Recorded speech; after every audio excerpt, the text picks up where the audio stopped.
नमस्कार दोस्तों, आज का हमारा यह वीडियो लंका दहन के बारे में चर्चा करने वाले हैं। जैसा कि आप सभी जानते हैं कि हनुमान जी द्वारा उनके पूंछ में आग लगी थी और लंका दहन किया गया था।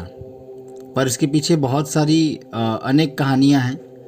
उन कहानियों में से एक कहानी जो आज हम जानेंगे वह यह है कि एक समय की बात थी और शिव भगवान और पार्वती माता को बैकुंठ लोक में खाने पर आमंत्रित किया गया था। शिव जी अपने परिवार समेत वैकुंठ लोक विष्णु जी के घर गए और जैसा कि आज भी आप ये महसूस करते होंगे कि हम जब किसी के यहाँ खाना खाने जाते हैं या कहीं जाते हैं तो उनके घर के रख रखाव सुंदरता पे हम आकर्षित होते हैं। बस वही देख कर के माता पार्वती भी उनके वैकुंठ लोक के वैभव को देखकर बड़ा खुश हुई और उनके मन में भी एक तीव्र इच्छा हुई कि हमारा भी ऐसा घर होता, हमारा भी ऐसा सौंदर्यपूर्ण घर महल होता। उन्होंने शिव जी से कहा घर जाकर कि हे प्रभु, हमें भी ऐसा कुछ एक घर बनाना चाहिए। हम भी एक कैलाश पर रहते हैं, कैलाश में झाड़ झड़ोके हैं, पेड़ पौधे हैं। मेरा भी एक मन है कि हमारा घर भी बड़ा सुंदर बनता। शिव भगवान भोलेनाथ उन्होंने बिल्कुल पार्वती माता की बात सुनी और उन्होंने भी कहा कि हाँ चलिए, जैसा आप चाहते हैं वैसा करते हैं। और तुरंत विश्वकर्मा जी को बुलाया। विश्वकर्मा जी आए और उन्होंने पूछा, प्रभु बताइए हमारे लिए क्या आदेश है। प्रभु ने कहा कि आप सृष्टि का ऐसा सुंदर घर बनाए जो आज तक किसी के यहाँ ना हो, और यह कहा कि ऐसा घर जो अब तक किसी ने देखा ना हो, सुना ना हो। तब विश्वकर्मा जी बोले कि सभी प्रकार के घर तो अब प्रभु बन चुके हैं, अब अगर नहीं बना है कुछ घर ऐसा, वह है सोने का घर। उन्होंने बना सोने से जड़ित एक महल बनाएंगे, एक घर बनाएंगे और उसमें आप जहाँ चाहेंगे वैसा हम करते हैं। एक प्रारूप दिखाया जो कि माता पार्वती जी को पसंद आया और उन्होंने सोने की लंका जो थी उसको बना लिया। अब बात ये आई कि जब वो घर बन गया तब पूजा की बात आई। तब पूजा करने के लिए किसी महान पंडित की आवश्यकता थी और जो कि पूरे विश्व में उस समय सबसे महान पंडित हमारे रावण जी थे, उनको बुलाया गया। उनके द्वारा उस महल की पूजा की गई और महल की पूजा होने परांत उनसे दक्षिणा के बारे में पूछा। रावण को वह महल इतना पसंद आ गया कि उन्होंने दक्षिणा के रूप में वह महल ही उनसे दक्षिणा में मांगा।